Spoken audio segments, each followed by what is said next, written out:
ಎಲ್ರಿಗೂ ನಮಸ್ಕಾರ. ನಾನು Ashwitha. Welcome back to my channel. ಎಲ್ಲರೂ ಹೇಗಿದ್ದೀರಾ? ಐ ಹೋಪ್ ಎಲ್ಲರೂ ಚೆನ್ನಾಗಿದ್ದೀರಾ ಅಂತ ಭಾವಿಸಿ ಇವತ್ತಿನ ಒಂದು ವಿಡಿಯೋನ ಸ್ಟಾರ್ಟ್ ಮಾಡ್ತಾ ಇದ್ದೀನಿ.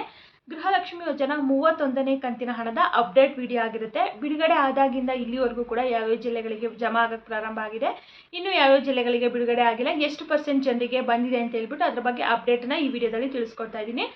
ಜೊತೆಗೆ ಸಾಕಷ್ಟು ಜನ ಕಮೆಂಟ್ ಮಾಡ್ತಾ ಇದ್ದಾರೆ, 31ನೇ ಕಂತಿನ ಹಣ ಬಿಡುಗಡೆ ಆಗಿ ಎಷ್ಟು ದಿನ ಆಯಿತು, ನಮ್ಗೆ ಇನ್ನೂ ಬರಲಿಲ್ವಲ್ಲ, ನಮ್ಮ ಜಿಲ್ಲೆಗೆ ಬಿಡುಗಡೆ ಆಗಿದೆ ಬಟ್ ಆದರೂ ನಮಗೆ ಹಣ ಬರ್ತಾ ಇಲ್ಲ. ಇನ್ನು ಕೆಲವೊಬ್ಬೊಬ್ರು ನಮಗೆ ನಮ್ಮ ಜಿಲ್ಲೆಗೆ ಬಿಡುಗಡೆನೇ ಆಗಿಲ್ವಾ, ಯಾಕೆ ಇಷ್ಟು ಲೇಟ್ ಮಾಡ್ತಾ ಇದ್ದಾರೆ, 2 ದಿನ ಕೊಟ್ಟರು ಇವಾಗ ಬರ್ತಾ ಇದೆಯಾ ಇಲ್ವಾ ಗೃಹಲಕ್ಷ್ಮಿ ಯೋಜನಾ ಹಣ, ಏನಾದರೂ ಸ್ಟಾಪ್ ಆಗಿದೆಯಾ ಬರ್ತಾ ಇರುವಂಥದ್ದು ಅಂತ ಹೇಳ್ಬಿಟ್ಟು ತುಂಬ ಕಮೆಂಟ್ಸ್ಗಳು ಬರ್ತಾ ಇದೆ. ಅದ್ರ ಬಗ್ಗೆ ಕಂಪ್ಲೀಟ್ ಕ್ಲಾರಿಟಿನ ಈ ವಿಡಿಯೋದಲ್ಲಿ ತಿಳಿಸ್ಕೊಡ್ತಾ ಇದ್ದೀನಿ. ಜೊತೆಗೆ ಇನ್ನು ಮುಂದಿನ ಕಂತುಗಳನ್ನ ಪಡಿಬೇಕು ಅಂತಂದರೆ ಎಲ್ಲರೂ ಕೂಡ ಕಡ್ಡಾಯವಾಗಿ ಬಯೋಮೆಟ್ರಿಕ್ನ ಕೊಡಲೇಬೇಕು. ಇದ್ರ ಬಗ್ಗೆ CM ಆದಂಥ DK ಶಿವಕುಮಾರ್ ಸರ್ ಅವರೇ ಸ್ಪಷ್ಟವಾಗಿ ತಿಳಿಸಿದ್ದಾರೆ. ಸೊ ಅದ್ರ ಬಗ್ಗೆನೂ ಕೂಡ ತಿಳಿಸ್ಕೊಡ್ತಾ ಇದ್ದೀನಿ. ಜೊತೆಗೆ 32ನೇ ಕಂತಿನ ಹಣನ ಯಾವಾಗ ಬಿಡುಗಡೆ ಮಾಡ್ತಾರೆ ಅಂತಲೂ ಕೂಡ ಕಮೆಂಟ್ ಮಾಡ್ತಾ ಇದ್ದಾರೆ. ಈಗ ಆಲ್ರೆಡಿ 31 ಪಡ್ಕೊಂಡಿರುವಂಥವ್ರು 32 ಯಾವಾಗ ಬರುತ್ತೆ ಅಂತಲೂ ಕೂಡ ಆಲ್ರೆಡಿ ಕಮೆಂಟ್ ಮಾಡ್ತಾ ಇದ್ದಾರೆ. ಸಾಕಷ್ಟು ಚಾನಲಲ್ಲಿ 32 ಕೂಡ ಬಿಡುಗಡೆ ಆಗಿದೆ ಅಂತ ಹೇಳ್ಬಿಟ್ಟು ತಿಳಿಸ್ತಾ ಇದ್ದಾರೆ. ಸೊ ಅದ್ರ ಬಗ್ಗೆನೂ ಕೂಡ ಈ ವಿಡಿಯೋದಲ್ಲಿ ಕ್ಲಾರಿಟಿನ ಕೊಡ್ತಾ ಇದ್ದೀನಿ. ಹಾಗಾಗಿ ಯಾರೆಲ್ಲ ವಿಡಿಯೋನ ನೋಡ್ತಾ ಇದ್ದೀರಾ ಎಲ್ಲೂ ಕೂಡ ಸ್ಕಿಪ್ ಮಾಡದೆ ಕೊನೆವರೆಗೂ ನೋಡಿ.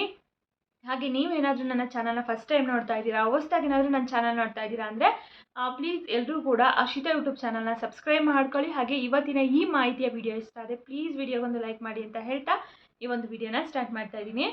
ಗೃಹಲಕ್ಷ್ಮಿ ಯೋಜನಾ 31ನೇ ಕಂತಿನ ಹಣ ನಮಗಿನ್ನೂ ಬಂದಿಲ್ಲ. ಸಾಕಷ್ಟು ಜನ ಕಮೆಂಟ್ ಮಾಡ್ತಾನೆ ಇದ್ದಾರೆ. ಕೆಲವೊಬ್ಬರು ನಮ್ಮ ಜಿಲ್ಲೆಗೆ ಬಿಡುಗಡೆ ಆಗಿದೆ ಬಟ್ ಆದರೆ ನಮಗಿನ್ನೂ ಹಣ ಬಂದಿಲ್ಲ, ಯಾವಾಗ ಬರುತ್ತೆ, ಯಾಕೆ ಲೇಟ್ ಆಗ್ತಾ ಇದೆ. ಇವಾಗ ಆಲ್ಮೋಸ್ಟ್ 16ನೇ ತಾರೀಕಲ್ಲಿ ಏನೋ ಬಿಡುಗಡೆ ಆಯಿತು ಬಟ್ ಆದರೆ ಇವತ್ತಿಗೆ ಒಂದು 9-10ನೇ ದಿನ ಆಗ್ತಾ ಬಂತು. ಆದರೆ ಹೆಚ್ಚು ಜನರಿಗೆ ಇನ್ನೂ ಹಣ ಬಂದಿಲ್ಲ. ತುಂಬ ಸ್ಲೋ ಆಗಿ ಬರ್ತಾ ಇದೆ ಅಂತಲೇ ಹೇಳ್ಬೋದು. ಕಳೆದ ಕಂತುಗಳಿಗೆ ಹೋಲಿಸ್ಕೊಂಡ್ರೆ 31ನೇ ಕಂತಿನ ಹಣ ತುಂಬ ಸ್ಲೋ ಇದೆ. ಇದುವರೆಗೂ ಬಿಡುಗಡೆ ಆಗಿ ಹೇಳ್ದಂಗೆ ಒಂದು 8-9 ದಿನ ಆಯಿತು ಬಟ್ ಆದರೆ ಇನ್ನೂ ಒಂದು 40% ಅಷ್ಟು ಜನಗಳಿಗೆ ಮಾತ್ರನೇ ಬಂದಿದೆ.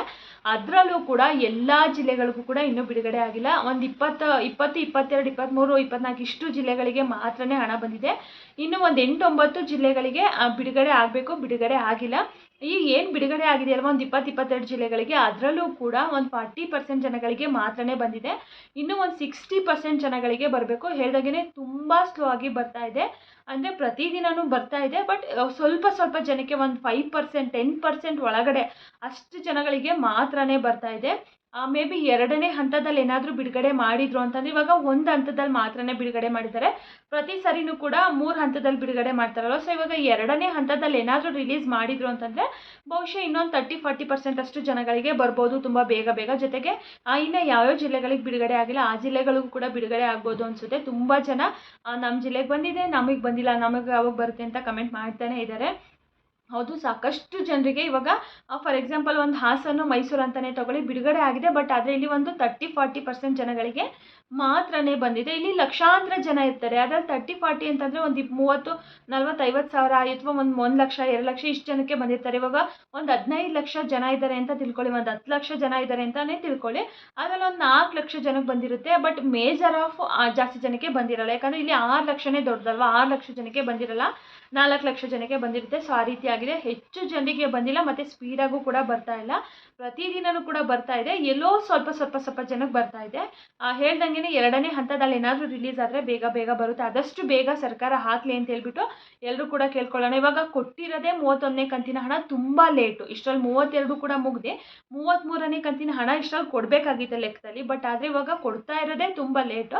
ಅದರಲ್ಲಿ ತುಂಬ ಸ್ಲೋ ಆಗಿ ಕೊಡ್ತಾ ಇದ್ದಾರೆ. ಪಾಪ ಎಷ್ಟೋ ಜನ ಬಿಡುಗಡೆ ಆಯ್ತಲ್ಲ ನಮಗೆ ಬರುತ್ತೆ ಅಂತ ಹೇಳ್ಬಿಟ್ಟು ತುಂಬ ಖುಷಿಯಾಗಿದ್ರು. ಬಟ್ ಇವ್ರು ಈ ರೀತಿ ಹಾಕ್ತಾ ಇರೋದು ನೋಡಿದರೆ ತುಂಬ ಜನರಿಗೆ ಬೇಜಾರಾಗುತ್ತೆ ಅಂತಲೇ ಹೇಳ್ಬೋದು. ಸರ್ಕಾರ ಆದಷ್ಟು ಬೇಗ ಎಲ್ರಿಗೂ ಕೂಡ ಇವಾಗ ಎಷ್ಟು ಕಂತುಗಳು ಪೆಂಡಿಂಗ್ ಇದೆ ಎಲ್ಲ ಕಂತುಗಳನ್ನು ಕೂಡ ಕ್ಲಿಯರ್ ಮಾಡಲಿ ಅಂತ ಹೇಳ್ಬಿಟ್ಟು ಕೇಳ್ಕೊಳ್ಳೋಣ. ಇವರು ಜನಗಳು ಎಷ್ಟೇ ಕೇಳ್ಕೊಂಡ್ರು ಕೂಡ ಬೇಗ ಹಾಕಲ್ಲ. ಯಾವಾಗ ಕೊಡಬೇಕು ಅವಾಗವಾಗೇ ಕೊಡ್ತಾ ಹೋಗ್ತಾರೆ. ಬಟ್ ಇವಾಗ ಹೆಂಗೂ ರಿಲೀಸ್ ಆಗಿದೆ 31ನೇ ಕಂತಿನ ಹಣ, ಬೇಗ ಹಾಕಿದ್ರೆ ಪಾಪ ಎಲ್ರಿಗೂ ಹೆಲ್ಪ್ ಆಗುತ್ತೆ, ತುಂಬ ಖುಷಿ ಆಗುತ್ತೆ. 2ನೇ ಹಂತದಲ್ಲಿ ಏನಾದರೂ ಬಿಡುಗಡೆ ಆಯಿತು ಅಂತಂದರೆ ಖಂಡಿತವಾಗ್ಲೂ ತಿಳಿಸ್ಕೊಡ್ತೀನಿ. ಸದ್ಯಕ್ಕೆ ಹೆಚ್ಚು ಜನರಿಗೆ ಬಂದಿಲ್ಲ, ವೆಯ್ಟ್ ಮಾಡಿ, ಬರುತ್ತೆ. ಮೇ ಬಿ ಇನ್ನೂ ಒಂದು 10 ದಿನ ಇದೇ ರೀತಿಯಾಗಿ ಬಂತು ಅಂದರೆ ಬಹುಶಃ ಇನ್ನೂ ಒಂದು ತಿಂಗಳು ಬೇಕಾಗುತ್ತೆ ಎಲ್ರಿಗೂ ಕೂಡ ಬರೋ ಅಷ್ಟರಲ್ಲಿ. ನಿಮ್ಗೆ ಗೊತ್ತೇ ಇದೆ 80% ಅಷ್ಟು ಜನಗಳಿಗೆ ಬರುತ್ತೆ, ಲಾಸ್ಟ್ 20% ಜನಗಳಿಗೆ ಸ್ಟಾಪ್ ಆಗುತ್ತೆ. ನೆಕ್ಸ್ಟ್ ಕಂತು ಬಿಡುಗಡೆ ಆದಮೇಲೆ ಉಳಿದಂಥ ಏನು 20% ಪೆಂಡಿಂಗ್ ಇರ್ತಾರೆ ಅವರಿಗೂ ಅದನ್ನು ಫಸ್ಟ್ ಹಾಕಿ ಆಮೇಲೆ ಮತ್ತೆ ಹೊಸ ಕಂತನ್ನು ಹಾಕ್ತಾರೆ. ಸೊ ಇದೇ ರೀತಿಯಾಗಿ ಆಗ್ತಾ ಬರ್ತಾ ಇದೆ ಅಲ್ವಾ. ಅದು ಕಂಟಿನ್ಯೂ ಆಗಿಬಿಟ್ಟಿದೆ. ಆಲ್ಮೋಸ್ಟ್ ಒಂದು 10 ಕಂತಿಂದನೂ ಕೂಡ ಅದೇ ರೀತಿ ಕಂಟಿನ್ಯೂ ಆಗಿಬಿಟ್ಟಿದೆ. ಒಂದು 80% ಜನರಿಗೆ ಬರುತ್ತೆ, ಇನ್ನೊಂದು 20% ಜನರಿಗೆ ಬರಲ್ಲ. ಸೊ ಆ ರೀತಿ ಸೊ ಹಾಕೋದನ್ನೇ ಬೇಗ ಬೇಗ ಹಾಕಲಿ ಅಷ್ಟೇ ಜನಗಳು ಕೇಳುವಂಥದ್ದು, ಇನ್ನೇನು ಕೇಳಲ್ಲ. ಇವರು ಹಿಂಗೆ ಕೊಟ್ಟರೆ ಅವ್ರಿಗೂ ಕೂಡ ಜನಗಳಿಗೂ ಕೂಡ ತುಂಬಾ ಬೇಜಾರಾಗುತ್ತೆ. ಇನ್ನು 32ನೇ ಕಂತಿನ ಹಣ ಯಾವಾಗ ಬಿಡುಗಡೆ ಮಾಡ್ತಾರೆ ಅಂತ ಹೇಳ್ಬಿಟ್ಟು ಆಲ್ರೆಡಿ ಕಮೆಂಟ್ಗಳು ಸ್ಟಾರ್ಟ್ ಆಗಿದೆ. 31 ಯಾರೆಲ್ಲ ಪಡ್ಕೊಂಡಿದ್ದಾರೆ, 32 ಕೂಡ ಬಿಡುಗಡೆ ಮಾಡಬೇಕಲ್ವ. ಇವಾಗ 32, 33 ಇನ್ನೂ 2 ಕಂತುಗಳು ಪೆಂಡಿಂಗ್ ಇದೆ. ಸೊ ಆ ಕಂತುಗಳನ್ನು ಹಾಕಬೇಕಲ್ವ. ಯಾವಾಗ ಹಾಕ್ತಾರೆ ಅಂತ ಹೇಳ್ಬಿಟ್ಟು ತುಂಬ ಕಮೆಂಟ್ಸ್ಗಳು. ಪಾಪ ಇವಾಗ 31 ಇನ್ನೂ ಸಾಕಷ್ಟು ಜನರಿಗೆ ಬಂದಿಲ್ಲ. ಅದೆಲ್ಲ ಕ್ಲಿಯರ್ ಆದಮೇಲೆ ನೋಡೋಣ ಯಾವಾಗ ರಿಲೀಸ್ ಮಾಡ್ತಾರೆ. ಸದ್ಯಕ್ಕಂತೂ ಮಿನಿಮಮ್ ಅಂದರೆ ಇನ್ನೂ 1 or 2 ಮಂತ್ಸ್ ಇವ್ರು ಬಿಡುಗಡೆ ಮಾಡೋ ಡೌಟ್ ಅಂತಲೇ ಹೇಳ್ಬೋದು. ಮಾಡಬೇಕು ಬೇಗ ಬೇಗ, ಬಟ್ 1-2 ಮಂತ್ಸ್ ಅಂತೂ ಲೇಟ್ ಆಗೇ ಆಗುತ್ತೆ. ಯಾಕಂತಂದರೆ ಇವಾಗ ಪರಿಷ್ಕರಣೆ ಬೇರೆ ಮಾಡ್ತೀವಿ ಅಂತ ಹೇಳ್ಬಿಟ್ಟು ತಿಳಿಸ್ತಾರಲ್ವಾ. ಈಗ SIR ಕಂಪ್ಲೀಟ್ ಆದಮೇಲೆ ಇವರು ಗೃಹಲಕ್ಷ್ಮಿ ಯೋಜನಾ ಪರಿಷ್ಕರಣೆ ಸ್ಟಾರ್ಟ್ ಮಾಡ್ತಾರಂತೆ. ಆ ಪರಿಷ್ಕರಣೆಗೂ ಕೂಡ ಬಹುಶಃ 1 or 2 ಮಂತ್ಸ್ವರೆಗೂ ಕೂಡ ಟೈಮ್ನ ತೊಗೊಳುತ್ತೆ. ಯಾಕಂತಂದರೆ 10,000 ಜನ, 1,00,000 ಜನ ಇರೋದಿಲ್ಲ ಅಲ್ವಾ. 1,24,28,00,000 ಜನ ಅಷ್ಟು ಗೃಹಲಕ್ಷ್ಮಿಯರು ಇರುವಂಥದ್ದು. ಅಷ್ಟು ಜನದೆಲ್ಲರದ್ದು ಕೂಡ ಪರಿಷ್ಕರಣೆ ಆಗಬೇಕು ಅಂತಂದರೆ 1 ತಿಂಗಳಲ್ಲಿ ಕಷ್ಟ ಆಗುತ್ತೆ. 2 ತಿಂಗಳಾಗ್ಬೋದು, 3 ತಿಂಗಳಾಗ್ಬೋದು. ಅದೆಲ್ಲ ಆದಮೇಲೆ ಜೊತೆಗೆ ಬಯೋಮೆಟ್ರಿಕ್ಕು ಕೂಡ ಕಡ್ಡಾಯವಾಗಿ ಕೊಡಬೇಕಂತ ಹೇಳ್ಬಿಟ್ಟು DK ಶಿವಕುಮಾರ್ ಸರ್ ಅವರೇ ಸ್ಪಷ್ಟವಾಗಿ ಮೀಡಿಯಾ ಮುಂದೆ ತಿಳಿಸಿದ್ದಾರೆ. ಇನ್ನು ಮುಂದೆ ಕಂತುಗಳನ್ನ ಪಡಿಬೇಕು ಅಂತಂದರೆ ಎಲ್ಲರೂ ಕೂಡ ಕಡ್ಡಾಯವಾಗಿ ಬಯೋಮೆಟ್ರಿಕ್ನ ಕೊಡಲೇಬೇಕಂತ ಹೇಳ್ಬಿಟ್ಟು ತಿಳಿಸಿದ್ದಾರೆ. ಬಹುಶಃ ಬಯೋಮೆಟ್ರಿಕ್ ಏನಾದರೂ ಕೊಡಬೇಕು ಅಂತಂದರೆ ಮತ್ತೆ ಕರ್ನಾಟಕವನ್ನು ಬೆಂಗಳೂರು 1 ಗ್ರಾಮ 1ಗಳಲ್ಲೇ ಪರ್ಮಿಷನ್ನ ಕೊಡ್ಬೋದು ಅಂತ ಅನಿಸುತ್ತೆ. HM ರೇವಣ್ಣ ಅವರು ತಿಳಿಸಿದ್ರಿಲ್ಲ, ನಾವು ಮನೆಗೆ ಬರ್ತಾರೆ ಅಧಿಕಾರಿಗಳು, ಬಂದು ಅಪ್ಲಿಕೇಶನ್ಗಳನ್ನ ಕೊಡ್ತಾರೆ, ಅಲ್ಲೇ ನೀವು ಫಿಲ್ ಮಾಡಿ ಕೊಡಬೇಕಾಗುತ್ತೆ ಅಂತ ಹೇಳ್ಬಿಟ್ಟು ತಿಳಿಸಿದ್ರು. ಬಟ್ ಇವಾಗ ಬಯೋಮೆಟ್ರಿಕ್ ಅಂತ ಹೇಳಿದರೆ ಬಹುಶಃ ಬಯೋಮೆಟ್ರಿಕ್ ಮನೆ ಹತ್ರ ಎಲ್ಲ ತೊಗೊಳೋದು ಕಷ್ಟ ಆಗುತ್ತೆ. ಕರ್ನಾಟಕ 1 ಬೆಂಗಳೂರು 1 ಗ್ರಾಮ 1ಗಳಲ್ಲೇ ಪರ್ಮಿಷನ್ನ ಕೊಡ್ಬೋದು ಅನಿಸುತ್ತೆ. ಆ ರೀತಿ ಏನಾದರೂ ಬಂತು ಲೇಟೆಸ್ಟಾಗಿ ಅಪ್ಡೇಟ್ ಅಂತಂದರೆ ಖಂಡಿತವಾಗ್ಲೂ ತಿಳಿಸ್ಕೊಡ್ತೀನಿ. ಸದ್ಯಕ್ಕೇನು ಪರಿಷ್ಕರಣೆ ಬಗ್ಗೆ ಮಾಹಿತಿ ಇಲ್ಲ ಅಂತಂದರೆ ಇವತ್ತಿಂದಲೇ ಸ್ಟಾರ್ಟ್ ಮಾಡ್ತೀವಿ, ಇವಾಗಲೇ ಸ್ಟಾರ್ಟ್ ಆಗ್ತಾ ಇದೆ, ಅಪ್ಲಿಕೇಶನ್ಗಳು ಪ್ರಾರಂಭ ಆಗ್ತಾ ಇದೆ, ಅಪ್ಲಿಕೇಶನ್ ಅಲ್ಲಿ ಹೋಗಿ ತೊಗೊಳ್ಳಿ ಅಥವಾ ಕರ್ನಾಟಕವನ್ಗೆ ಹೋಗಿ ಬೆಂಗಳೂರು 1ಗೆ ಹೋಗಿ ಅಂತ ಅಪ್ಡೇಟ್ ಬಂದಿಲ್ಲ. SIR ಎಲ್ಲ ಕಂಪ್ಲೀಟ್ ಆದಮೇಲೆ ಅವರು ಅನೌನ್ಸ್ ಮಾಡ್ತಾರೆ. ಸೊ ಅನೌನ್ಸ್ ಆದ ತಕ್ಷಣ ಖಂಡಿತವಾಗ್ಲೂ ತಿಳಿಸ್ಕೊಡ್ತೀನಿ. ಅಲ್ಲಿವರೆಗೂ ಕೂಡ ವೆಯ್ಟ್ ಮಾಡಿ, ಏನೂ ತೊಂದರೆ ಇಲ್ಲ. ಗೃಹಲಕ್ಷ್ಮಿ ಯೋಜನಾ ಹಣ ಇವಾಗ ಹೇಗೆ ಬರ್ತಾ ಇದೆ ಆ ರೀತಿ ಬರ್ತಾ ಹೋಗುತ್ತೆ. ಇವಾಗ ನಮಗೆ ತುಂಬ ದಿನದಿಂದ ಬಂದೇ ಇಲ್ಲ ಅಂದರೆ ಒಂದು 4-5 ಕಂತುಗಳು ಬಂದೇ ಇಲ್ಲ ಅಂತಂದರೆ ನೀವು ಮತ್ತೆ ಅಪ್ಲಿಕೇಶನ್ ಸ್ಟೇಟಸ್ನ ಚೆಕ್ ಮಾಡಿಸ್ಬೇಕಾಗುತ್ತೆ. ಹೆಂಗೂ ಇವಾಗ ಪರಿಷ್ಕರಣೆ ಮಾಡ್ತೀವಿ ಅಂತ ಹೇಳ್ಬಿಟ್ಟು ತಿಳಿಸಿರಲ್ಲ. ಸೊ ಆ ಟೈಮಲ್ಲೂ ಕೂಡ ನಿಮ್ಮದು ಪರಿಷ್ಕರಣೆ ಆಗಿ ಗೊತ್ತಾಗ್ಬಿಡುತ್ತೆ ಕ್ಯಾನ್ಸಲ್ ಆಗಿದೆ ಏನಾಗಿದೆ ಅಂತ ಹೇಳ್ಬಿಟ್ಟು.